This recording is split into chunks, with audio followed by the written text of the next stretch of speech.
Brock Bowers and Traylon Burks make two of the best one-handed catches you'll ever see, and everything else we saw in Week 13. That's what we're talking about today. On Stealing Bananas, I'm Ben Gretch. You can find the Stealing Signals newsletter, bengretch.substack.com. With me, as always, is Shawn Siegele. You can find all of his great work over at RotoViz. Shawn, more bad football. We've been having we got a lot of questionable quarterbacking play. Thanksgiving had some of the better teams. Whatever it is, Black Friday had, obviously, the Eagles, the Bears have been really good lately. Felt like those slates were really fun, really good teams. The Cowboys have been playing great football, in addition to getting the Packers, the Lions, the Chiefs, the Ravens, the Bengals with Burrow back. It was like 8 great teams.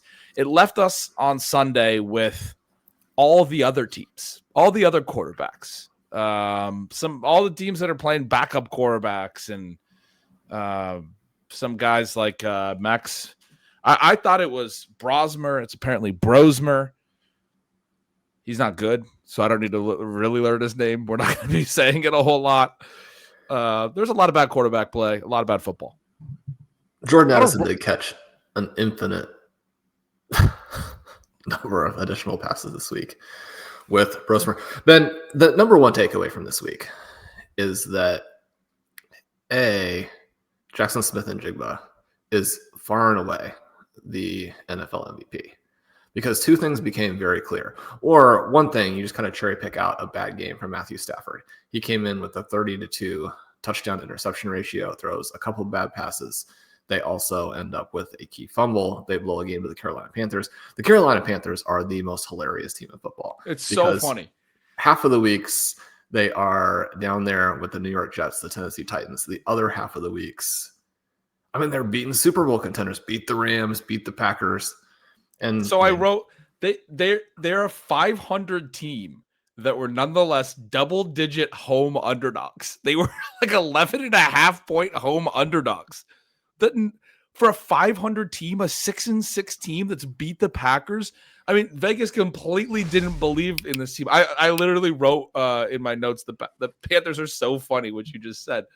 They go out and they win as double-digit home underdogs. Now they're over 500. That was hilarious. The other thing, and it probably seems weird to say that on a day when Jackson Smith-Njigba finally had a terrible game, that he is the clear-cut NFL MVP. But today was the game along with, they're stacking up now, right? You claimed that we were going to go into the stretch where the Seahawks were stressed a bit, and we would find out that Sam Darnold can't play. And he had the 4 interception game against the Los Angeles Rams. This is a game in which they were playing the junior varsity of junior varsity of junior varsity of junior varsity offenses. And yet a Minnesota Vikings defense that is actually not good right now. Occasionally they do cool things. Not occasionally. They do cool things all the time because they have Brian Flores, and he dreams up these fantastic schemes to defeat individual teams. We saw it a few weeks ago against what at this point is a kind of limited Detroit Lions team. But to come out today, and then this game was so hilarious because even though they more or less knew they were going to get annihilated because of their own offense, Minnesota is laughing at how bad Sam Darnold is and saying, there's nothing you can do to beat us. We're not scared of you. And the key point, I think, about today is that it made it clear that the Seattle Seahawks do not have the situation fixed in terms of putting together a Super Bowl contender, because you simply cannot have Sam Darnold and be a Super Bowl contender. And B, the Minnesota Vikings made the right decision in getting rid of him and going to the young QB, because you have to find out what you have. And maybe the answer was to keep Daniel Jones instead, but especially a limited version of Daniel Jones now with the lack of mobility has been very bad not very bad. He was against the Houston Texans' number 1 defense. He was a million times better than Sam Darnold. Unfortunately, not good enough to win that game now. This week featured some terrible, terrible officiating, and the Colts were one of the teams that were on the very bad end of it. But, is that an overreaction or exaggeration to say that not that every team can emulate what the Vikings did, but that even in a huge shutout victory, that the Seattle Seahawks have to come out of this game feeling very exposed, and that they are in deep trouble when you head into the NFC playoffs, even against other teams that were unmasked again this week, like the Philadelphia Eagles. Ben, we did the show a week ago talking about how the power teams looked to be done, and perhaps new power teams were rising, but both groups really struggled in week 13.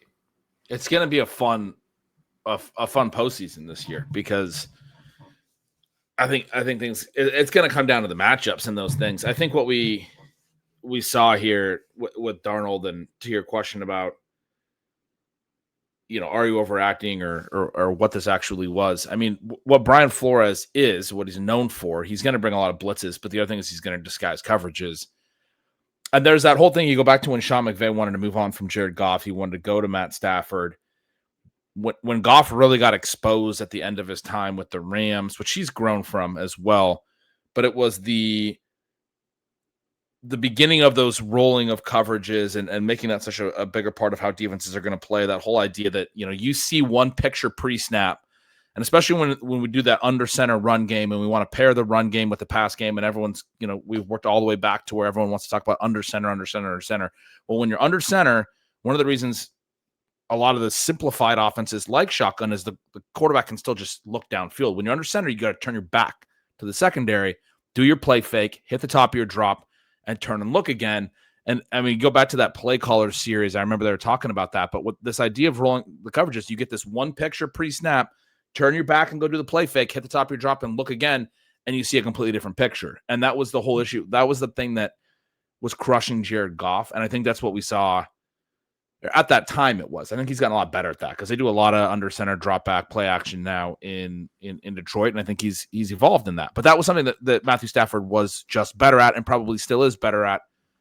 That's processing. That's what we talk about, being able to quickly understand that the picture you see now was different. They've rolled their coverages. The safeties are in different spots. You maybe saw two high. Now you have one high.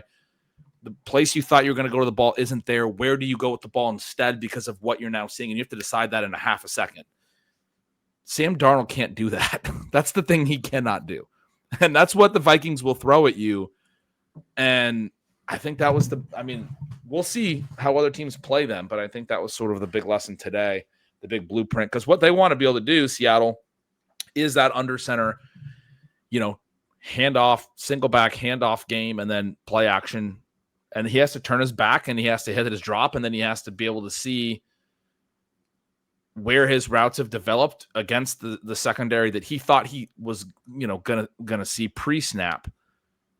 But it's a different, they've rotated, they've done something different, and then he just freezes. He's just a deer in the headlights in those situations. He takes 4 sacks in this game, 14 to 26, 128 yards, mostly just check downs. It was bad. It was a humiliating performance. And it doesn't set up the other things that they want to do either, right? And you think about the contrast, and this may seem like a weird contrast, but the contrast between this game and the Bears' upset of the Philadelphia Eagles on Friday, where Caleb Williams is 17 for 36, but only takes the 2 sacks. He does throw a pick. But because of the structure of all of it, and because Ben Johnson is such a wizard, it allows them to rush for 255 yards from Monangai and DeAndre Swift, where, the Seahawks have 2 probably slightly above average backs who are just always running in quicksand because of how bad Sam Darnold is. The fact that he doesn't stress in the same way that Williams does athletically, doesn't stress in the same way in terms of, and again, it's the offense to an extent as well, where you don't have the multiple elements that the Bears have. Even though Caleb Williams and Rome Odunze is one of the worst connections in all of football, you at least have air yards that go out that direction, right? You at least have DJ Moore who could potentially run after the catch. You at least have someone in Luther Burden to drop the ball off to. You have your number 2 tight end and Cole Kmet can score touchdowns. The Seahawks are still a long way from having these pieces. It's weird when you think about how erratic Caleb Williams still is. But Ben, I do very little to basically none on the betting side of things at RotoViz and in the Money in the Fantasy article. But when I was looking at the line for this game, I did have to point out that it seemed enthusiastic in the direction of the Eagles. It was fun to see the Bears come out and more or less hammer them straight up. Everyone understands the Bears' issues. And one of the things I didn't necessarily know quite the full extent of or wasn't thinking through until I wrote the piece that we've referenced a couple weeks ago was this element of the negative point differential against one of the easiest schedules in all of football. And yet the trajectory for the Bears is a lot stronger than virtually every other team in the NFC. And when you've been that lucky, now you are in position to take advantage of the growth that your team has had. A lot of these teams seem to go in the wrong direction. And the Seahawks, despite how dynamic their defense is, the commentary talking a lot today about how they're doing it with no-name players. Mike McDonald, obviously, we both hold in very, very high esteem. That defense is a wrecking ball. Certainly, they crushed fantasy managers who were playing against them this week. I don't know. I don't think that you can just look at this game and say, oh, we won easily. We didn't need Sam Darnold. You're going to have playoff situations where you need him, and it's not going to be there because he cannot get it done. It's one of the interesting pieces of scuttlebutt this week is that the Vikings will be in the mix with the Colts trying to sign Daniel Jones to a long-term deal after this season. They could still come out of this ahead a year from now if that ends up being the case. 85 plays for that Bears offense. I hadn't looked at that box score. Somebody ran 90 plays last week, and it was the most by a team this year. This is 85 in a non-overtime game. The 90 plays game, I feel like had to have been an overtime game. It's 91. It was the Chiefs against the Colts, yeah. And that was an overtime game. The 85 plays the Chiefs Bears ran the most in a non-overtime game this year. They go very run heavy. Kyle Mahon they have two separate running back lines in the same game. 22 for 130 and 1 and 18 for 125 and 1, which are like the best two running back lines of the week probably. I mean, we don't see that type of efficient running, it seems like, all the time these days without maybe a long touchdown. There weren't a ton of big, huge plays in this game. Mononga's long run was 31. Swift's was 23. They were just consistently gashing the Eagles with like winning the point of attack and winning at the line of scrimmage. That was obviously a Friday game, but you had mentioned it. It was fun to watch that game. That was a good game. AJ Brown had a really good game as well. I was excited to see him continue to build on his recent little run. Shawn, we have an AJ Brown team that will be in the sprint. The other thing about this game, I got to ask you, we have a team that won't be in the sprint. Our favorite team that we talked about a ton, that was Brock Bowers, Jonathan Taylor, Jackson Smith, and Jigba team. It got eliminated last week it was 8 points away from an auto bid. If you don't know how FFPC works, I'm not going to spare you the details. But we were debating Luther Burden and Colson Loveland. If we would have played Loveland, we would have got it. You wrote about it in your article. We haven't talked about it on the show yet because we didn't know this was going to happen until Tuesday of last week or whatever. We figured this out.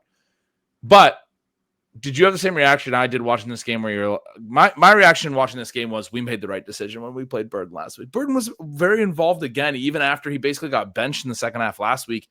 He winds up with 4 catches on 6 targets. He has a rush attempt. Loveland, 3 catches, 28 yards. I mean, Burden seems like he's pretty involved with what they want to do. They're throwing to him downfield as well. My reaction was that if we had the line that we got last week, we wouldn't have had any angst over the decision because both scores would have eliminated us. I'm glad you're fired up about 4 for 33. It does sort of illuminate how bad the rest of the passing offense was. I'm glad you're fired up about 4 for 33. He played early, had catches in the first couple drives. He got a jet motion tip pass. He got some vertical targets. I was just looking at my notes. Very inconsistent involvement. But you're right. This was a 154 passing yard game for the whole team. The fact that he had 33 receiving yards and was 3 away from the team high, which was Cole Kmet at 36. Still only 33 receiving yards. Now, Ben, I am fired up about A.J. Brown's 10, 132, and 2. We drafted him in the 4th round of a Saturday draft, I think, when he was falling because he had such a bad week 1. And then that week 1 was somewhat indicative of what his season would be like. But if he can get it going, if the Philadelphia Eagles, and they're still 8-4, right? But if they feel some pressure to actually attack and use these weapons, because at some point, the fact that Saquon Barkley is clearly not himself, it's not just that the blocking isn't there in the same way. It's not just that you're having a little bit of bad luck. He simply looks bad. And if he's going to look bad and be a little bit more like he was some of the years with the Giants, and you have A.J. Brown, Devontae Smith came into this with some questions because of an illness, because of multiple injuries, what have you. He was actually wide open on a bunch of additional Jalen Hurts passes where Hurts just throws a bad pass because Hurts is a very mediocre thrower. Doesn't mean he's a mediocre quarterback, but a mediocre thrower. They've got these guys. I mean, A.J. Brown lumbering around the field as he does, but shedding piano on his back. Piano on his back. We got the full-on, grown-ass man gam play from A.J. Brown where he won the 50-50 jump ball basically over 2 defenders and 2 guys. They both wound up on the ground as he was stumbling into the end zone behind him. It reminded me of that play a couple years ago. It was when, I guess it was his first year with the Eagles. He was playing the Steelers, and he caught a ball, and he got up, and he pointed 1, 2, 3 at the 3 because there was 3 different defenders all on the ground. I think it got flagged for that one. And then we got a late touchdown from him as well, 2 TDs. He looked really good. Yeah, we got him in the 4th round of a Trey McBride, Devon Achane team, if I'm not mistaken. And the exciting thing there is there's not a lot of A.J. Brown teams that are also on teams that have Trey McBride and Devon Achane. So if all 3 of those guys have massive weeks 15 to 17, you will not hear this podcast again because Shawn and I will be on a beach in Majorca or something. It'll be great. That's at least partially true.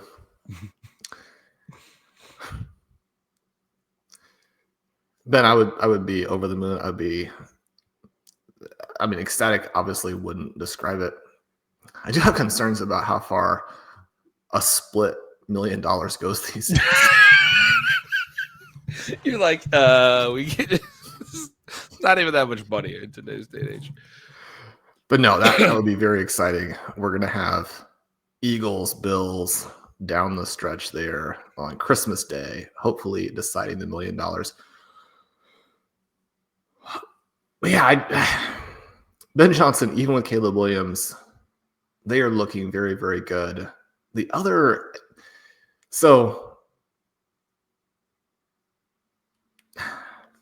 week was just crazy. I mean, I'm falling in love with the Dallas Cowboys. That's not something I thought I would ever say. I still think the Chiefs probably would be the Super Bowl favorites if they win their last 5 games, which, I mean, they're losing every close game at this point.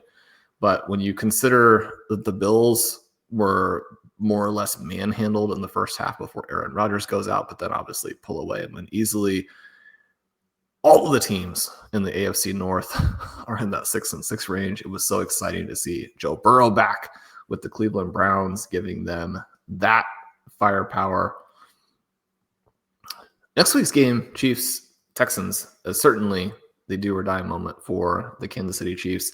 And I mean, this Texans team now, 7-5, CJ Stroud, 276 yards today. Doesn't throw a touchdown, but he spreads it out. We get a big game from Nico Collins. It was interesting because there was it seemed like a lot of receiver rotation that I'm not a huge fan of because I think they should be Jaden Higgins all the time at this point. But I mean, Xavier Hutchinson has a nice 24-yard gain. They're incorporating in both of the tight ends. But then Higgins actually gets going in the second half of this game, and the passing offense really looks unlocked. I mean, he and Collins, tough to defend. You've got that arm strength from Stroud. You've got that defense. Would have liked to see a lot more points in this game. Certainly we were hoping for more points from Michael Pittman. But Alec Pierce was absolutely fantastic. And given how limited he was and the quality of the opposing defense, some of those deep strikes that Daniel Jones was uncorking to Alec Pierce extremely impressive. This, even though 2016, one of the games of the week. It was, but you mentioned the Chiefs, and I just have to know. I feel like I was having a deja vu because I felt like we had already talked about the Chiefs game, but it was Thanksgiving, and then we haven't done a show since then. Must have just been the last time Andy Reid decided that he was going to be a boomer and punt 15 times. But I got it before we talk about the Texans. I do just got to know, how did you feel? The worst punt. That was the worst coaching call of the week by far. The 4th and 5 close. The 4th and 5 punt from the 49, or the 4th and 4 punt from the plus 44, or the 4th and 8 punt from the minus 41 with 9:35 left when they were down by 7. Because all three of those things happened in the second half of the game. So I don't even know which one you're referring to because they were all terrible. What is he doing? Well, and the thing that's been interesting is that they've been a lot more aggressive this season, because he said he finally, they didn't say this all in the same sentence, but different pieces have come out indicating, paraphrase, that he finally began to understand the fourth down math. And within the context of that, his trust in Patrick Mahomes has reached the point that he's going to go for it in these circumstances. This is a game where Mahomes was fantastic, where the passing game was clicking, where Rashee Rice was showing to all of his fanatics that he can be one of the best wide receivers in the NFL. This was a game where Xavier Worthy was wide open everywhere, would have a big game if he doesn't drop. I mean, defender gets his hand in there, but even with that, Xavier Worthy ends up with like a 11.5, 12-point game, has a bunch of yards. They're clicking on all cylinders. You're playing on the fast track there against the Dallas Cowboys. Thrilling game. You can't stop CeeDee Lamb and George Pickens, because those two guys together are absolutely elite. Dak Prescott playing at maybe the pinnacle of his career looks absolutely fantastic. You blow the play to let Malik Davis score, so those are additional points against you. You have all of these bogus pass interference calls where CeeDee Lamb is like 55-45 offensive pass interference against McDuffie, and yet you're getting all those free plays. If you're going to get all these bogus pass interference penalties, you can't also be punting, right? McDuffie, Ben, both of those things were driving me crazy, right? Horrible officiating, but you can't blame the officials when you have all of these chances to use Patrick Mahomes and all of these weapons that you now have. Yeah, I mean, 23 for 34, 261, 4 touchdowns, no interceptions, took 3 sacks, didn't turn the ball over. Played a really pretty impressive game. I mean, straightforwardly. You mentioned the play where Worthy, I mean, just didn't make a very physical play on the ball. They get the jump, free play. Mahomes puts it up, and he just kind of has to chuck it up, but it comes down like exactly where it needs to come down. And if Xavier Worthy is just like making any kind of an aggressive play on the ball, that's a big play that doesn't happen. And it doesn't even go down in the stat books as even an incompletion, because it goes down as a defensive offsides. But great play on Mahomes' part. You know, he deserved the explosive there. The long one he completed to Worthy late, my brother sent it to me. He said he's laughing so hard. Worthy, he's like, if Worthy just turns the other way, does he not just run into the end zone? And that, like, he turned and ran himself out of bounds. Like the yak effort on that play was very low. I don't think the effort was low. The execution was below sub-zero. You're talking, I mean, our siblings were all over that. My sister immediately turned to me. She's like, did he just go find the only defender between him and the end zone and run into him? It was upsetting. That was tough. And it took, I mean, Mahomes made an incredible play to extend that play. Got tripped up by Quinnen Williams. It was one of the best D tackles in the NFL. Kept his footing, had another guy nipping at his heels, and makes this throw that's a perfect spiral. Like, as he's falling down, he's been stumbling for like 5 yards. Sam Darnold would kill to throw that from a clean pocket. And when Patrick Mahomes is like falling over himself, throws a perfect ball to Xavier Worthy in space, and Worthy's like, I was just glad he caught it. Like, he caught the ball. At least he caught the ball. Well, you're thinking when you see no one within 15 yards of him, it's like, there's just no way a defender can get an arm in there and make this a contested catch. Yeah, he's wide open. Field it like a punt. We're good. But, man, he could have potentially turned the really good effort from Mahomes into a touchdown. But, yeah, that was a tough loss for the Chiefs. But you were asking about the Texans game. Jaden Higgins looks awesome. And I agree with you. They need to stop the rotation. I mean, it's crazy how much like Xavier Hutchinson is playing and, the various things that they're doing that are basically not just, hey, we have Nico Collins and Jaden Higgins, and they're both these really tall, huge, catch radius wide receivers. We should put them both out there, run them in all these ways that box out smaller, defensive backs, and CJ Stroud can throw these bullets up and let them go get the ball. It just seems way too easy. I mean, he's always had a really good connection with Collins. It's quickly developed with Higgins. Higgins was playing very well with Davis Mills as well. He had 3 touchdowns in 5 games coming into this. In this game, he gets 5 targets, 5 catches, 65 yards. There's no excuse. He's a high second-round pick, and he's already like a clear hit. At this point, it's really bad that they are not playing him full routes. I mean, it's terrible. So that they can use somebody like Xavier Hutchinson, who's a journeyman who's never had any kind of an impact. Yeah, Christian Kirk catches a pass or is involved in a target on a play that's called back, so he doesn't show up in the box score, but he's also out there. Higgins doesn't have quite the straight line speed of a Nico Collins, who is an athletic freak, almost unparalleled even at the NFL level. But he's probably smoother and will eventually be a more sophisticated overall receiver for them. Obviously, that's not a knock against Collins, who is very, very tough to stop. He has a touchdown run in this game, which was obviously a very key play with how close it finished at the end. They slow Jonathan Taylor. It was interesting because last week the Chiefs completely swallowed up Taylor. He looked a lot better today against the Texans without fully breaking anything. Does get the 4 targets as well. Only the 2 catches for Josh Downs, but they were 2 fantastic catches. This is, again, an offense that is very multiple. You see the defense doing some nice things. I was concerned that the offense might take a step back for the Texans with CJ Stroud. I mean, that's how mediocre he has been, and it's how solid Davis Mills was. You have Woody Marks missing a decent chunk of time in this game, and Nick Chubb, as a result, getting in the end zone. These 2 teams here, in many ways, more interesting than the power teams, at least the preseason power teams in the AFC. The Colts definitely are. The Texans are defensively,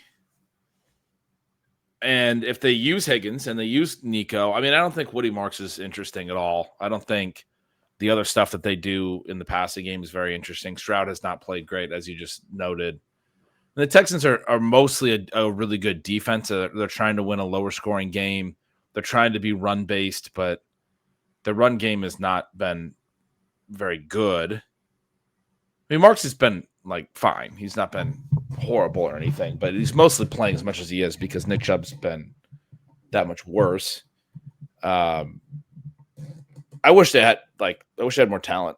I wish they had more fun stuff on their offense. An actually explosive back would be great. Or they just played Higgins more. They run too many routes with again, Xavier Hutchinson and Christian Kirk are 2 of the 3 dudes out there, and you're just not taking this seriously. They are one of the teams that you do get that pretty unserious vibe from so much of what happens on offense, and you always wonder if it's because they have such a defensive emphasis, defensive head coach. At the same time, and so much of this is actually caused by a lack of creativity and a lack of aggressiveness on the early downs. But they had a number of drives today that were very frustrating if you were rooting for Colts skill position players. One of the things they mentioned on the broadcast that popped out to anyone watching, especially if you were frustrated with what you got from your Colts a week ago. 51 plays again today, 71 for the Texans. So 2 consecutive weeks in which they were absolutely crushed.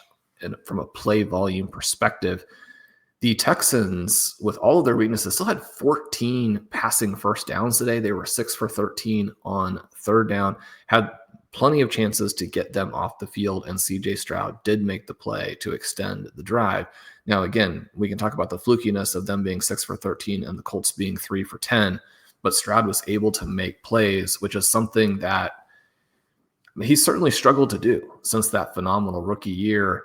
if they were able to take off again with him, and you'd love to hear him answering questions about the layoff by saying, yeah, he feels great. He hasn't been out there. His arm is super strong, ready to rip off these passes. I'm excited to see what they can do. I think the Chiefs-Texans game next week is going to be one of the, when you're talking about 7-5 and 6-6, but with the rest of the context involved there, it should be one of the games of the NFL season. It'll be interesting. I don't know if I'm that excited about watching these two head coaches that do things that frustrate me with their player usage and their rotations. And D'Amico Ryans also will punt in situations where he shouldn't because of the defensive tilt and all that. But yeah, they're good teams. They are good teams. I mean, it'll be a good game for sure. I think I'm less optimistic about it being one of the games of the season than a noted Chiefs fan who thinks every Chiefs game is one of the games of the season. That's not what I have been telling you. It did seem like the game against the Cowboys here would be fun, and it was, but the punting was beyond the pale. I'm trying to remember which games you told me you hadn't seen yet. You watched the Saints-Dolphins game, right? I only watch games between two awful teams if we were starting a ton of fantasy players. We started a bunch of we players on this, of course. So this is the one we watched. This game was super fun. I mean, this game was terrible, but it was super fun late because you got after hilariously, Kellen Moore settling for a field goal to cut it to an 8-point game, like that's going to mean anything. The Dolphins turnover on downs. Then it should have. It led to everything else that happened. It was absolutely perfect. Don't criticize the things that led to perfection from that point on. That's true. The Saints travel down. Devon Vele has a really nice game. He catches a touchdown in the back of the end zone. Does a good job getting his feet down. So you get we're settling for 8, and there's a lot of people in the analyst community who've been harping for years that you shouldn't think of 8 points as a one-possession game, but coaches love to settle for 8. So if we get the touchdown and the conversion, then we'll be in a tie situation where then maybe we'll win in overtime. It's too many things that you're expecting. And anyway, I'm checking it real quick where they kicked a 56-yard field goal on 4th and 7, which is to cut it to 8, which is where I was like, all right, if it's a 56-yard field goal just to cut it to 8 and it's only 4th and 7, you have to go for it. You have to think of this as more than an 11-point deficit, more than a field goal touchdown 2-point conversion. But anyway, they get the touchdown after that. But this is Tyler Shook throwing the ball with the players he has around him. A 56-yard field goal, again, within context, and because you're going to need that field goal with the time that we have anyway. And then that the Dolphins are going to go out there and run. My favorite thing of this week, Ben, was how many 4th and shorts failed. Yeah. Yeah. But you're making my point for me. Because if you kick the field goal, what you're saying is that offense you just described has to get the 2-point conversion. What happened on the 2-point conversion? He threw it to the Dolphins so blatantly that they ran it back. Minkah Fitzpatrick ran it back 100 yards for a pick 2 for a 2-point defensive conversion. And so now their 2-point deficit became a 4-point deficit.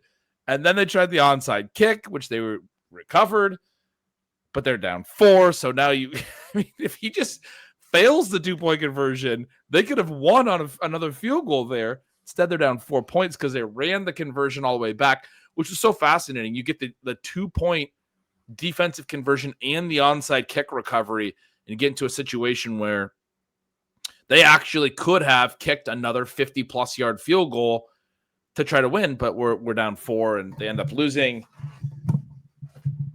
Right before that, the play to Chris Olave you mentioned to me before we came on live, but Shook actually throws a great deep ball with about 40 seconds left to Chris Olave. Olave steps in front of the defender. He's on the sideline. It's one of those where the defender's kind of bearing down on him and overruns the play. You see the receivers sort of cut back over top of the defenders and make those plays when they're not Chris Olave. When there's somebody like A.J. Brown, that A.J. Brown loves to make that contested play.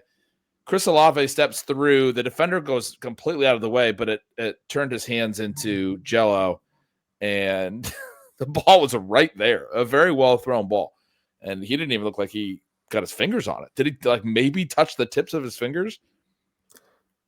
I mean, you have to give him credit for going up with two hands. One of the frustrating things is seeing these guys trying to make the one-handed catches. But neither hand, despite him being right there and the pass being perfect, I don't think either hand touched the ball. So that part disappointing. This is an offense that hardly scored, but yet Tyler Shough does continue to compete. It was a little bit frustrating because the Saints went very run-heavy early. There had been terrible weather before the game, but during the game itself, it didn't appear to be causing too much trouble. We had a touchdown drive for the Dolphins to start, and then 3 and out, 3 and out, 3 and out, 3 and out, 3 and out. It wasn't a great first quarter. Then we had a lot of tush pushes stopped this weekend, which was a lot of fun. We had teams who don't necessarily do well with that option try to do creative plays. And fumble the snap. We had Harold Fannin fumble a snap, and we had another tight end fumble a snap. I can't remember who. We had two tight ends doing tush pushes, fumbling snaps today. Yeah, practicing some of these things successfully would help. But I do want to offer some contrast, which is that the Miami Dolphins are thinking to themselves, well, obviously Tua isn't going to do that. We haven't been practicing this with other guys. We are going to go, though, on 4th and 1, but Achane is small. And so we're not going to use one of the 4 best running backs in the NFL. Instead, we're going to go to Ollie Gordon. But then, because we also want to now have some misdirection, we're going to ask on 4th and 1 Ollie Gordon to run straight sideways. Which, at that point, then Devon Achane is the back who goes sideways. That's not Ollie Gordon. It's not Ollie Gordon. But no, Achane, again, fantastic in this game. It is a reminder, I think, to all aspiring coaches out there to use your best players, regardless of the situation, to use your small running backs if they are superstars in short yardage and by the goal line. The Vele trade has looked really bad all season, as has the selection of a 26-year-old rookie QB. Shough throws some nice passes, and he competes pretty well. He did take the 4 sacks in this game. Vele, it wasn't just that catch. That touchdown catch you mentioned was sensational. He was 8 for 93 and 1. Gets the 8 targets. I mean, they managed to spread it across the 3 main guys and really move the ball in the second half, give themselves a chance to win. Juwan Johnson actually leads with the 9 targets. Then we were a little frustrated with the team getting eliminated that had Jalen Waddle. That team didn't score many points this week, and it's hard to be that frustrated with not having Jalen Waddle. Jalen Waddle is just a guy. He's a fast guy, but he is just a guy. Saints are fun, though. 2 and 10, they compete. Philadelphia Eagles missed their coordinator.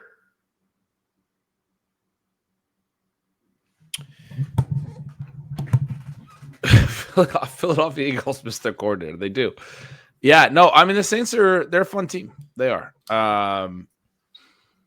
It does feel a little bit like you said, they were a little bit run heavy early, and it just feels a little bit like you need to get these extra possessions. You need to get that onside kick. You need to get some of the key downs to get the volume. Because, I mean, part of the thesis of playing some of these guys, there'll be some late receptions.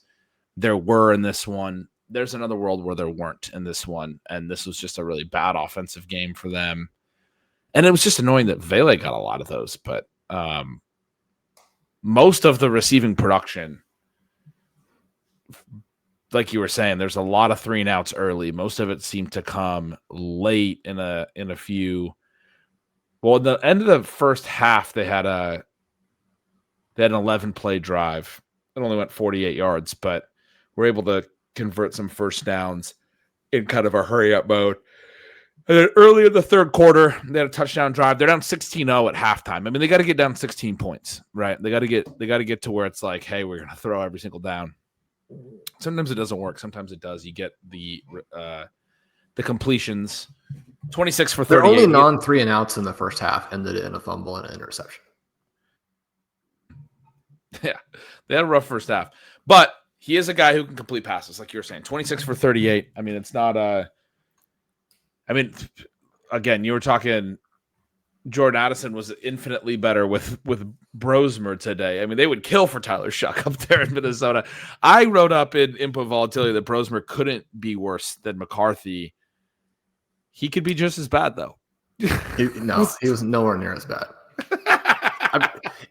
I think that J.J. McCarthy could take the Sam Darnold path of playing again 7 or 8 years from now and being a mediocre quarterback. That's the Geno Smith path.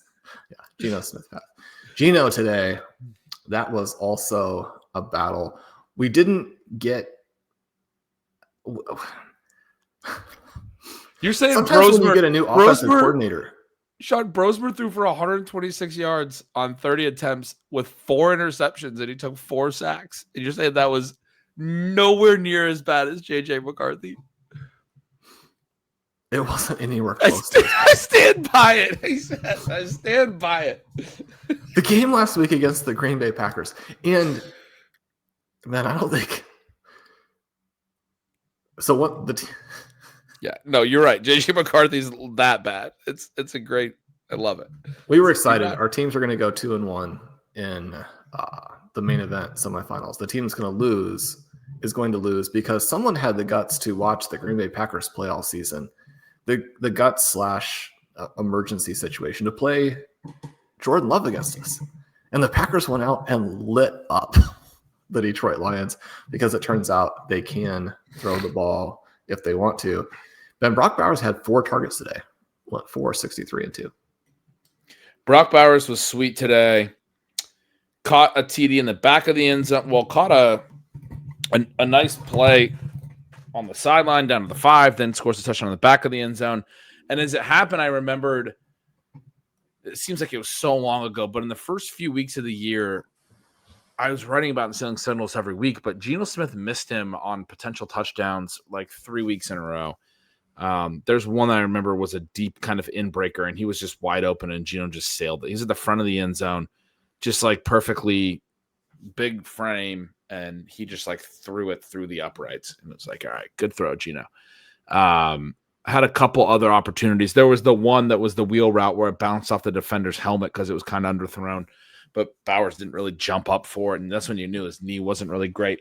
The point is, he could have had a lot more touchdown production early this year. It wasn't there. We see it today where he gets open in the back of the end zone and Geno is able to throw him the ball. He scores the touchdown. And then later on, we see it again when Geno throws a back shoulder that is so short-armed that the announcer is like, and that one is incomplete. That one just falls to the ground. It's incomplete. We're not even. And then he's like, wait, no, I think that might have been caught because Bowers reaches down somehow while falling with a defender on him on a back shoulder with his left hand. And it's just like, no, I'm just going to pick this ball off the turf with one hand on a back shoulder play where I'm rotating the other way and falling down away from the ball. And I'm going to be 2 inches off the turf and the ball's never going to touch the turf. I'm just going to pull it back up. Like I don't know. That was insane. Like a magnet was in his hand. It was beautiful. In the commentator's defense, the ball was thrown about halfway to him, and both the ball and Brock Bowers defied the laws of physics to make that reception, which was exactly as you described. It was absolutely fantastic.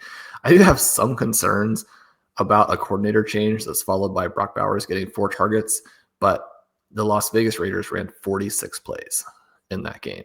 So still, you got some additional chances, but not that many chances. On the other side, we get Justin Herbert going 15 for 20 and leaving the game temporarily with a finger issue. What if I told you that his 4 targets put him as the sole leader among all wide receivers and tight ends in this game for most targets? Ashton Jeanty had 8 targets. Geno Smith only threw the ball 23 times. So Genti had more than a third of Geno's attempts were targeted at Ash and Genti. Jack Besh got 3 targets in this game. Trey Tucker got 3. Dante Thornton got 2. Lockett got 1. Ian Thomas got 1. Bowers with a dominant 4 among the downfield weapons. I don't even know who is calling plays for them now. Is it his son? Did they give Brennan Carroll the reins? Olsen is back at it.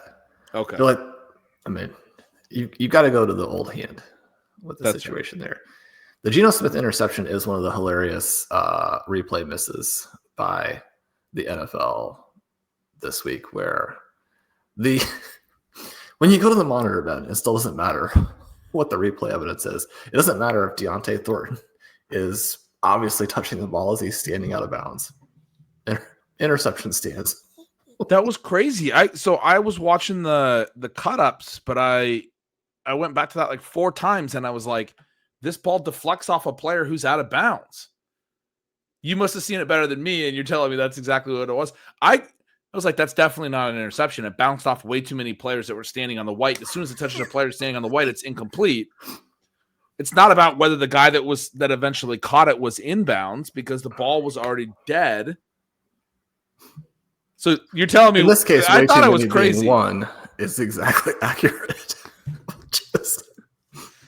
What was that? How did they not catch that? That's weird. A little hard to figure that one. I thought it was crazy. Our old favorite, Kamani Vidal, has.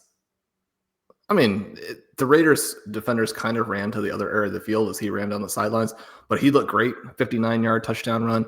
McConkey gets in the end zone. Trey Harris, a little bit of a similar situation, really, to Jaden Higgins, where, I mean, they do have Quentin Johnston, who is, if he's disappeared, he does score a touchdown in this game. They have Keenan Allen. He maybe gives them some veteran savvy as we head toward the playoffs. It's an 8-4 Chargers team that's had a lot of injuries. They probably aren't a true Super Bowl contender. They had trouble blocking in this game, even against the this game did feature one of the more entertaining personnel fouls, though, where Justin Herbert's running down the field, screaming, celebrating a play, and Max Crosby is just like, "We're 2-10," throws him on the ground. Trey Harris should be playing more. Had a big Chargers fan reach out to me today and say he's going to be a superstar next season. I think it might be a little tricky for players to have huge volume in this offense. And yet, I mean, Trey Harris is someone that, you know, if you can get him on rosters, you want to already start to put that in your head as something to do. You're talking about dynasty rosters for next year. And just, I mean, it's never too early to make a note about guys that you want to draft on every team in the 7th round. But you're not telling people for redraft to pick him up for the stretch run for 2025. I think it could flip here. I think if you got a roster spot and you don't need the disappointing player that you have there. I mean, at this point, right, you want your roster to be the guys who score for you, the running backs who have contingent upside, who might not be rostered in your league, especially if you have some weakness there. And then you want to have players who could somehow dislodge one of your starters, especially if you have actually a starter cushion there on the bench. I don't think it's going to happen this year, but I also wouldn't be shocked if it did. Both Harris and Higgins need a lot more opportunities. The thing for Higgins is there's no one other than Nico that's any good. I mean, Dalton Schultz runs routes. I mean, even if he displaces Quentin Johnson, even if he displaces Keenan Allen, you still have Rondé Gadsden, who's been a rookie hit in his own right. Obviously, you have Vlad McConkey. I think both Johnston and Allen going completely away is hard for me to see. Even if Harris continues to take steps forward, I guess what I'm saying is it feels like he's just going to be cutting into a Jaden Higgins type situation where then it becomes more rotational, because at the current moment, he's like out of the picture. There's like 4 other guys, 3 receivers and a tight end that are the main guys. So it's hard for me to see. I think these things can flip, though, pretty fast. A little bit like we saw with Gadsden, where he gets out there, he starts to get a lot of volume. Today, doesn't have the volume, just the 2 targets. He does, unfortunately, make a very nice play, 27-yard gain, almost gets in. He would save your day if he scores on that touchdown. The other target he has is a borderline drop. Yeah, he hasn't looked as great in the last few games. He wasn't looking as great going into the bye. I was hoping he'd come out of the bye with a big game here. A little bit concerned about him in the last couple, but yeah, that's a good point. The way that he came on very, very quickly. Could certainly happen for Harris. It's happened in other crowded spots. I was just talking about Luther Burden favorably not long ago on this show, and it's another guy who had 3 receivers in front of him and multiple tight ends and all that stuff, has carved out a somewhat meaningful role there for sure. Shawn, let's go to the Tampa Bay Arizona game because we got our guy Bucky Irving back on the field and looking awesome. The missed tackles force rate is going to be good this first game. I'm sure there's several that will be charted up there favorably for him. Not like a massive, he was still under 4 yards per carry, not like a massive efficiency game or anything. 17 for 61 is surprising if you got a chance to watch this game where he looked just sensational. Seems like he should have had more yards. Yeah, they started with Rachaad White. They went to Irving to start the second drive, and then they talked about kind of a hot hand approach, what have you. They went to Irving again in the third drive. They kept going to Irving. It was very clear that's the guy they wanted to have out there. They started the second half with Sean Tucker because they were like, hey, we forgot to use you the entire first half. He got a couple touches, and then they were like, well, we were going to forget to use you the entire second half as well. He got 2 touches. He's right back to that spot. I joked in Stealing Signals a few weeks ago after Tucker had that huge game, and I asked you, what did I miss on the show a couple of weeks ago? And you're like, if it was anything, because this is what they've been doing to him. And I joked, I look forward to Sean Tucker getting 4 touches in 3 weeks or something. And like multiple people thought it was the funniest line of Stealing Signals that week and were sent it back to me that they laughed out loud at when I wrote, after he just had this monster game, that he was going to have 4 touches a couple weeks down the road. I think I wrote 3 weeks down the road. It was only 2 weeks, and he only got 2 touches. But he's completely out of the offense already because why not? Why wouldn't he be out of the offense? But Bucky's back to being the clear lead and looked really good, as he said. He did. The touchdown run, his ability to slide through there. He's going to have some multiple touchdown games going forward. In part because the NFC South is so bad. The Buccaneers have been able to slow play with a variety of their guys. Chris Godwin looked a lot better again today. That's very helpful for him as Emeka Egbuka. He also made some big plays, dropped some more passes. He's developed a real issue with catching the ball, which is certainly not anything you're looking for on guys to continue to get the big volume when you have some of these other players coming back. Now, the Panthers springing the big upset today does complicate matters for them quite a bit as they think through the safety of their position there at 7-5. But the Arizona Cardinals, they do whatever it takes to lose games. This was another one where Jacoby Brissett, 29 for 40, 301 yards. You just don't get that many 300-yard passing games these days. Throws the couple touchdowns, gets Trey McBride involved, gets him the touchdown. McBride, 8 of the 9 targets again today, just absolutely sensational. We were playing against Michael Wilson. Certainly, if you didn't have Michael Wilson, you're excited to see Marvin Harrison go out there and draw the targets early. This isn't a criticism specifically of Marvin Harrison, who I think will be fine. We've gotten enough from him at this point to not worry about the worst case scenario. I still think there are a lot of concerns about the best case scenario for him.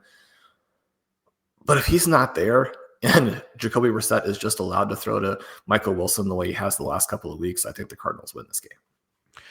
That's a fun take on that. It was clear that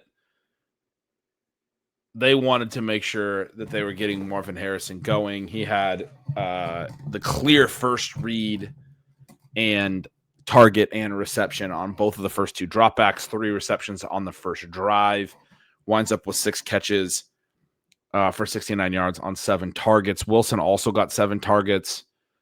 They came a little bit later in the game, a little less like structured or rigid or first read, right? Like they were definitely trying to get Harrison into some of that Wilson volume from the last couple of weeks, which you're going to do when he's your top 5 overall pick and the guy that you're massively invested into. It's just one of those examples of how Draft capital still going to play a big role. You mentioned the Ibuka drop, a really bad one on the first drive on a third down, ends the first drive. Still had a ton of volume in this one, 8 targets. Godwin was second on the team with 5. They only threw 28 times, so 8 targets, a big number there. And also had one that did not go down as a target, had a nice first down reception, lost on, you mentioned the referees had a tough day today.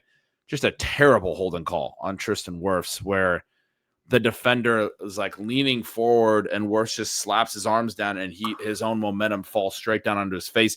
They broke it down on the broadcast and like, that's just not a holding. That is not, there's no hold whatsoever. He swats his arms down. The player's own lean caused him to fall to the ground.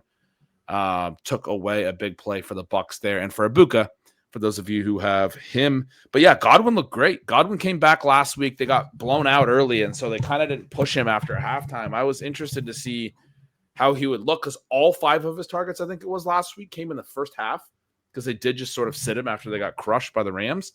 And this one, he got 5 targets again, looked good. And I think he's pretty healthy as far as that goes. I mean, he's older. He's not like perfectly well conditioned. He doesn't look like as fast as he's ever looked because he's coming off a long time off the field, but he's a good player, obviously still. He's like 29. He's not, 32 or anything. Had a big play early on, an extended play, third down conversion.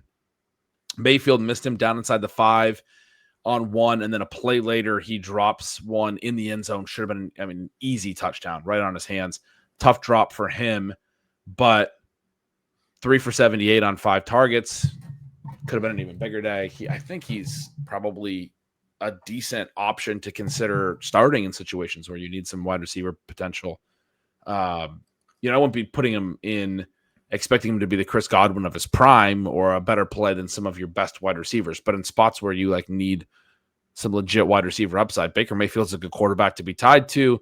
And I think Godwin's going to be right there with Ibuka the rest of the way. Maybe not quite right there with Ibuka, but those would be the top 2 in this passing game, it feels like. Yeah, Ibuka still has demonstrated the ability to get open at some different depths that really helps the offense. We'll see what else they get back. Baker Mayfield, 18 for 28 in this game as he returns from injury. There was some concern that maybe playing still very injured Mayfield, the competitiveness, as we always note, off the charts. That 18 for 28 includes a bunch of drops. He was better than that. If you think about the quality of the actual passes, I mentioned multiple touchdown games for Bucky Irving. He actually did have a second touchdown in this game that occurred earlier than the true one. It was called back by a penalty. You mentioned the Tristan Wirfs hold. That was brutal. So many phantom penalties this week. Ben, there are too many penalties in the NFL, and it's tough because the officials have to enforce the rules in order to have everything work, right? So you need the place to go. But the number of phantom penalties, we had 2 phantom penalties against the Washington Commanders as Marcus Mariota is leading them back and forcing overtime on Sunday Night Football. He manages to overcome them with more sensational play against the vaunted Broncos defense. The intentional grounding, and even though the referee assistant that comes on the broadcast is always tends to defend the referee or help sometimes, I guess, articulate that this is the way they're taught to call it. He was like, no, that's just wrong. You got a wide receiver there outside the numbers. If they throw it over his head, that's not intentional grounding. That is outside the numbers, wide receiver over her head. That's legal. Full stop. Then you could have just recorded any of the 30 or 40 times this week that the officiating expert came on and said, I'd like to not see that called, and just show it for every flag all weekend. It was that brutal. Marcus Mariota, though, what about that dude? It's the perfect situation where you're being asked to fulfill or to fill in for a QB who is much better, but has very similar traits. So you're going to be asked to do similar types of things within the context of the offense. I don't think that you can consider yourself a Super Bowl contender with Marcus Mariota as your QB in the same way that I don't think you can with Sam Darnold. But I think that Marcus Mariota is better than Sam Darnold. I think that he should be a starter in the NFL next year when you're considering that the bottom 5 teams, whatever they decide to do at quarterback, are going to be worse than Marcus Mariota. Yeah, I mean, he's definitely better than the worst teams out there. I agree with that. I think that's true of a couple different backup quarterbacks. I mean, it's probably true of Jacoby Brissett, some of the other guys we've talked about. It is kind of funny to see. Jacoby Brissett's pushing for like top 15 status at this point, wouldn't you say? I mean, is that an exaggeration? Maybe a little bit of an Trey exaggeration. McBride would tell you no. Michael Wilson would tell you no. Right. But it's always that funny question of like, do the teams at the bottom who are trying to rebuild, do they have any need for a veteran like a Brissett or a Mariota, or should they just be trying to develop a young quarterback to be their like new franchise long-term guy? And are these veterans a better insurance policy for a win now team that does need a backup quarterback? Because a backup quarterback is actually a pretty important role in a modern NFL roster. So it's kind of fascinating that, yeah, they're not actually starting, but they are backups that kind of, it's the whole second half of Ryan Fitzpatrick's career, wherever he went, the starter would get hurt and then he would start. Like, it's like it was a curse. But I mean, you had guys like that could play well enough to win games and probably deserve to be starters. At the same time, they probably make more sense as a backup on a good team than as a starter for a team that's trying to rebuild. But no, Mariota played really, really well. Got another incredible one-handed catch. That Treylon Burks catch was sensational. The other thing we saw in this game was RJ Harvey got, I mean, he got a lot more of the like J.K. Dobbins type work. I would kind of describe the way he's been used as more on the perimeter, more of the toss type stuff. They've thrown to him a bunch. They've thrown swing passes to him a bunch. They didn't do a lot of that in this game, actually. The like intentional passes to him, first read stuff. He did get some pass attempts, but that stuff felt like prior to the Dobbins injury, prior to the bye week last week, where they were forced to kind of reevaluate life without Dobbins, that stuff felt like their way of getting the ball into Harvey's hands in space post Dobbins injury. It felt a lot more like we're going to turn around and hand the ball to Harvey and have him run up the middle. He gets 2 short yardage touchdowns in those situations. He's been involved in the green zone a lot, but it's been on like wildcat stuff and not these like single back handoffs. Those are the ones that have gone to Dobbins still. So we saw Harvey really kind of become that. Jaleel McLaughlin works off of that. Harvey maybe doesn't look amazing on that stuff. He did have a couple nice runs early, but then got stuffed on a lot of them. Ends up 13 for 35 on the ground, but the 2 touchdowns, catches 3 passes for 27 yards. I mean, if he can continue to get 4 targets and get green zone work and have all the high value touches like that, it's going to be very valuable. Like to see the rushing kind of develop a little bit better. Still doesn't look like he's ready to be that between the tackles runner at the NFL level. Maybe he's not hitting the right holes and all that stuff that has been said about him, but he looked good. I mean, and the usage is the main point. I felt like it was a really favorable game for what they view him as going forward. Yeah, for me, it was a big contrast between essentially the good plays and the bad plays. And for all backs, Jonathan Taylor, Devon Achane, Jahmyr Gibbs, everybody. I mean, you can get stopped, right? You can get tackled in the backfield. You're not going to hit a home run on every play. And yet you come into this game, one of the things that jumps out in Blair's matchups tool is that last 6 weeks, the Commanders' rushing defense has given up more before contact yardage than any defense in football. They give up the 2nd most rushing yards per play.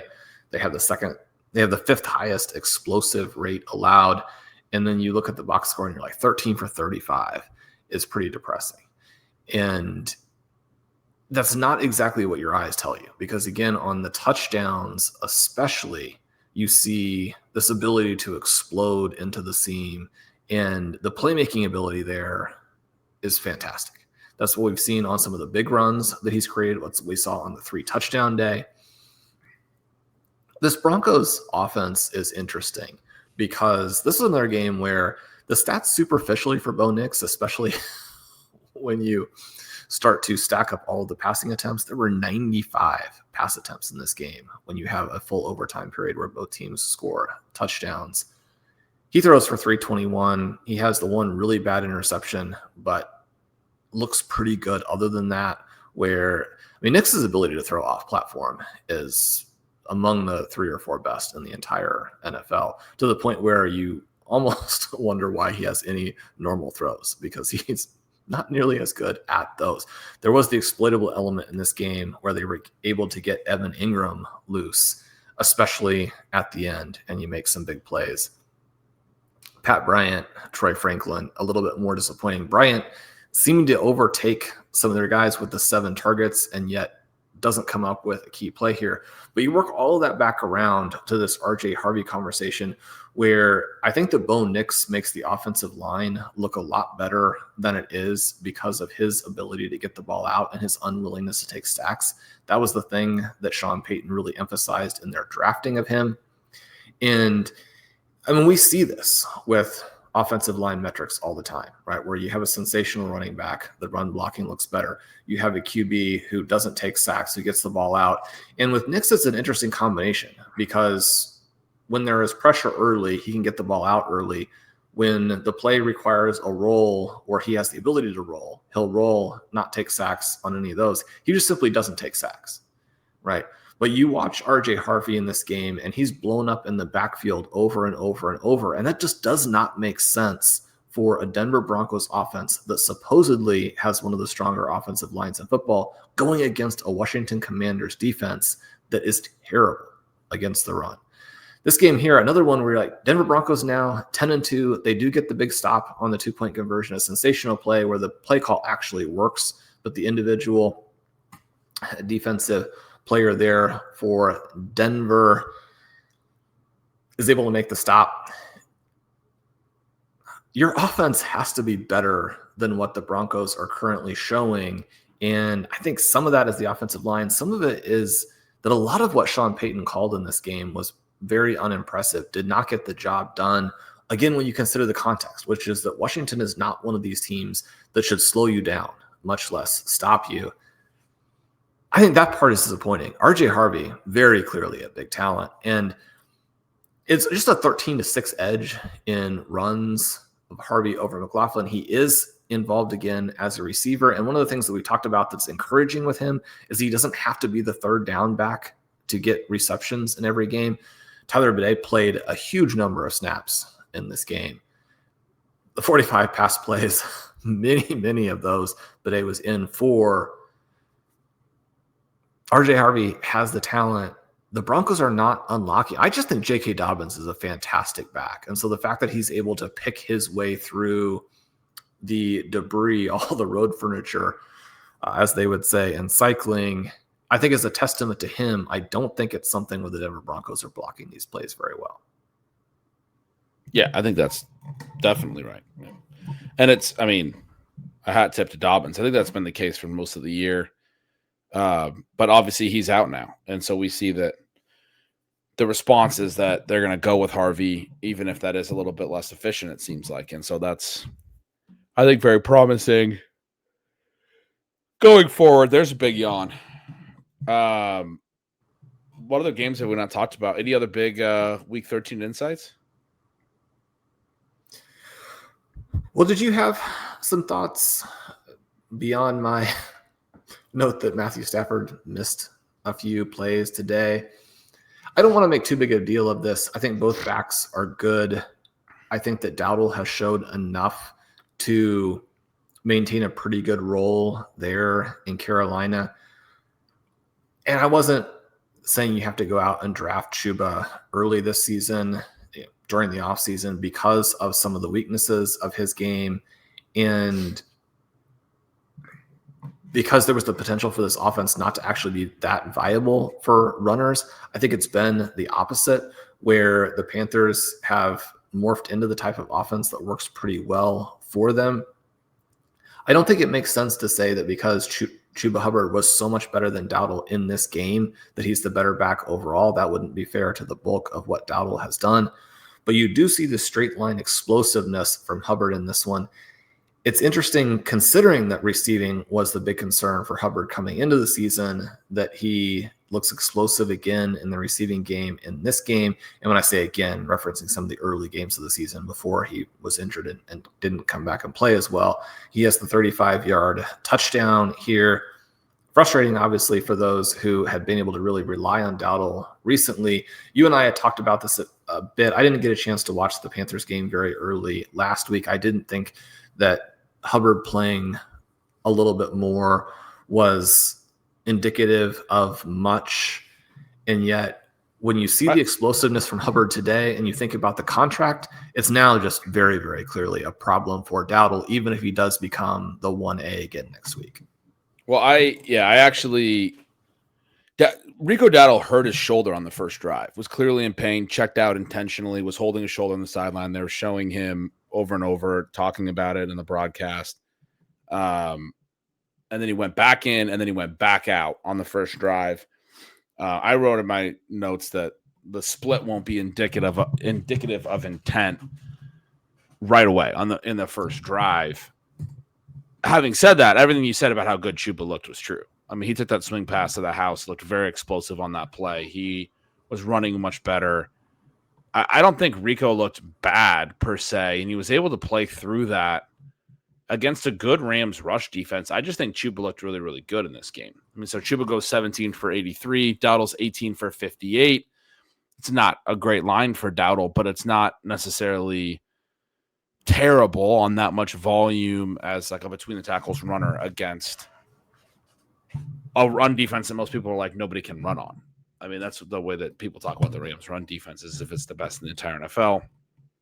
Dowdle had a couple catches for 21 yards. Chuba's 2 went for 41 because he had the 35-yard touchdown.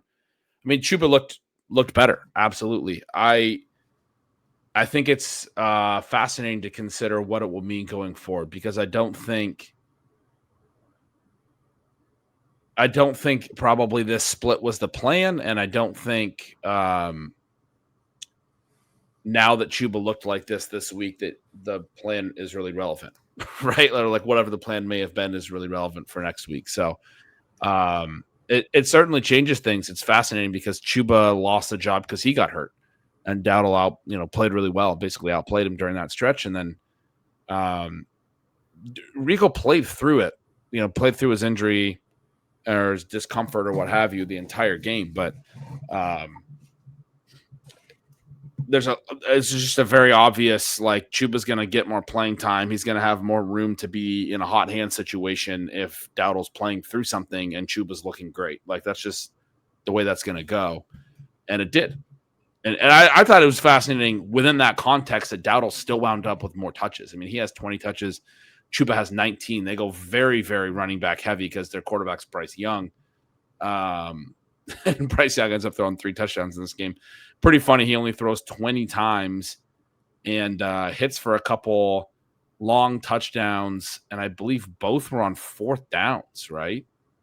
A 4th and 3, 33-yarder to Jalen Coker, vertical down the sideline, and then a 4th and 2, 43-yarder to Tetro McMillan later on a deep crosser where McMillan got behind the one-on-one defense. And, I mean, non-obvious passing down, take a risk, take a shot downfield. Love the play calls from Canales, and Bryce Young hits for 76 yards and 2 touchdowns on those 2 plays on fourth and shorts where you're thinking run because they've run the ball 40 times on you. They've thrown the ball. I mean, they threw 20 passes and ran 40 times, and on 4th and 2 and on 4th and 3, they took vertical 30-plus yard downfield shots into one-on-one coverage. That's pretty fun stuff from Canales there. I'm concerned about getting roped into Bryce Young again for next season, in part because I definitely am 1,000% on board with McMillan. The touchdown pass that you referenced there was absolutely beautifully thrown. McMillan separates vertically again, things that people were a bit concerned with him. You don't like the 1 reception game. You don't like the 2-target game, but being able to beat the Rams over the top on that one. Again, any of the concerns that were raised about McMillan have been washed away. This is also your Jalen Coker breakout game. If you had him a decent amount in best ball and the team has otherwise been good, you got to stack a big Coker performance on here. Ben Xavier Legette had a big game several weeks ago when the Panthers even mentioned in the press that one of their goals for that game was to get him a lot of volume. He did quite a decent amount with the volume in that performance. I went ahead and added him to the back of a handful of rosters. I think when you have a former first-round pick who is that athletic, we're talking about a guy with some similarities to Nico Collins, right? It can be because of how good Nico is now. You tend to forget that he didn't do a lot in college, and it was a little bit of a slow start at the NFL level, in part because he wasn't a collegiate star. I think that you want to chase those breakouts performances.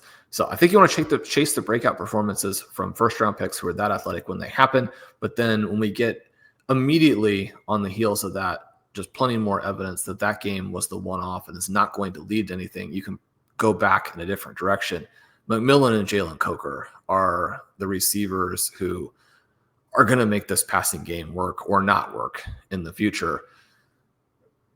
Coker, obviously, all the injuries early in the season, he's been very disappointing. He looked fantastic in this game. He's big and athletic. The Panthers actually have some fun talent. I mean, the thing with Hubbard and Dowdle is actually it's a rich man's version of what we got from the Bears, at least in terms of the running back talent itself, right? Dowdle, a guy who can shed the tacklers. Hubbard, a guy who has the burst when the holes are there because the line has blocked it up. The Panthers are sort of the opposite of what we were talking about with the Broncos, where they create holes for these backs. You get some good play calls to get them to the second level. They're both trouble at the second level because one of them, again, is hard to bring down. The other one has the speed to take it the distance. It's tough to create enough volume, enough fantasy scoring for two guys every week, especially in an offense like the Panthers that's still a work in progress. But yeah, I mean, this team, 7-6 now, 4-2 at home. They get the three big turnovers against Matthew Stafford, including a pick six. You needed all of that to win the game, but they got all three of those. The tricky thing as well, when you talk about it's tough to create the volume, is they come out and start the third quarter. They go 10 plays, 71 yards, and they have a touchdown drive. And it's an impressive 10-play touchdown drive. Capped by that first fourth down touchdown to Coker. Then they hold the Rams to a 3-and-out. Rams punt. They get the ball back, and now they're up 24-21, and they proceed to go 12 plays, 37 yards in 8 minutes and 24 seconds. They run out the entire rest of the third quarter and a couple minutes of the fourth quarter, and a graphic comes up and says that the Rams only had 3 plays in the third quarter. It's the fewest by any team in a quarter all season. Oh, yeah. I mean, as someone who had a Puka Nacua team, our Puka Nacua team, I was like, the Rams just went through an entire quarter without having the ball. And we've already been treated to Devontae Adams again as, I mean, there's never been a goal line back wide receiver quite like what you get from Devontae Adams. You were mentioning the sensational catches from Brock Bowers and Treylon Burks in the open. The down the sideline catch from Puka Nacua was actually better than either of those. The ball is past him. The defender is on him. He takes his right arm, which is not the sideline arm, right? Down the left sideline. The ball is over his left shoulder, snags the ball and pulls it back with his right arm across his body, holds onto the ball as he goes to the ground. Puka deserved more than 6 for 72 in this game simply because that catch was so good. Blake Corum, 7 for 81 and a touchdown. Kyron Williams, 13 for 72. Those guys, 20 carries, 153 rushing yards.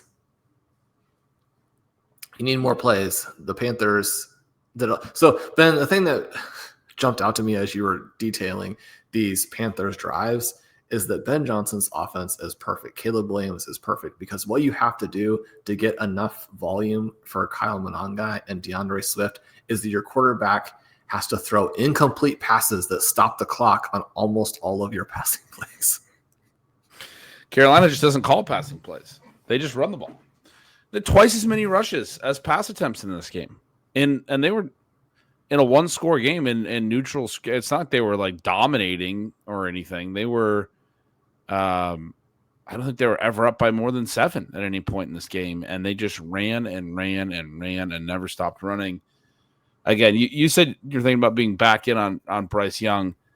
There's that, thing of volume is efficiency to a degree. I mean, they've had so many games like this where they're just Dave Canales is hiding Bryce Young. They're trying to win these games as low scoring as possible. They get a pick 6 in this game. This game gets a little bit higher scoring because they are playing the Rams, and the Rams score a little bit as well. And they hit on a couple explosive pass plays on these fourth downs that were pretty huge. But this is so that Atlanta overtime game a couple weeks ago, Bryce Young threw 45 times, 448 pass yards. But the other 5 of his last 6 games, he's had fewer than 30 pass attempts. 4 of those fewer than 25 pass attempts. He's at 20 again in this one. He was under 200 pass yards in all those other games. And the vast majority of all of his games this year, you can go back to the Cardinals game, looks like week 2, he threw 55 times for 328 yards. Every other game this year has been under 200 pass yards. Up until, I guess, in this game, he goes over 200 yards for the third time, 206 yards. So he's got the 2 games that were massive pass volume, and he threw over 300 yards. Every other game this year has been under 200, except for this one here. He gets to 206. So when I say I'm back in, it's for a different season, right? This is even much more dramatic than the Trey Harris one, where I'm saying 2026, right? Because you have to have the new year. You've got to have the clean slate. You've got to have the team come out and be like, okay, Tetairoa McMillan in year 2, Jalen Coker without the injuries in year 3. We are now a Super Bowl contender. We're going to take our quarterback that we managed to finally a solid season. He can't play. That's the problem. He can't throw the ball far enough. He's too small. We need these big, the prototypical height, big arm quarterbacks like Jacoby Brissett and all these dudes that we're talking about. Or even like, if you're going to be bad, be Tyler Shuck. At least like be tall and have a strong enough arm. He can't even throw hard enough. The only thing he can do is throw that touch throw over the top. He had the 2 long touchdowns in this game because they're that vertical like touch pass. Anytime he has to put some zip on a ball, you're screwed. He doesn't have the zip, and he's tiny. He's like, I mean, sorry. Baker Mayfield would beg to differ, but I do. Yeah, we've got lots of evidence for that thesis. We've got stronger evidence for that thesis, I would say, than what I'm trying to sell people. A big victory for the Carolina Panthers. Hopefully you got the fantasy points you needed, Ben. This was so much fun. Week 13, FFPC redraft semifinals. We hope people were able to make it through. If you are in your second to last week of best ball regular season, hope you had a big week. So you're closing in on the playoffs there. Dynasty managers, you're in the best version yet. Hopefully you're clinching that first or second seed, so you don't have to play on quarterfinal weekend. Ben, Thanksgiving games were a blast. Black Friday was fun. Today was a mixed bag with some terrible officiating. Today was football. You get the whole thing. Today was football. If nothing else, it was football. It was football. Holidays are on us. Then we're going to have freezing rain tomorrow and through the next several days here at Kansas City. We hope you live someplace more fun than that. I'm Shawn Siegele. With me is Ben Gretch. Stealing Signals, Stealing Lines, RotoViz. We love you guys. We'll talk to you soon.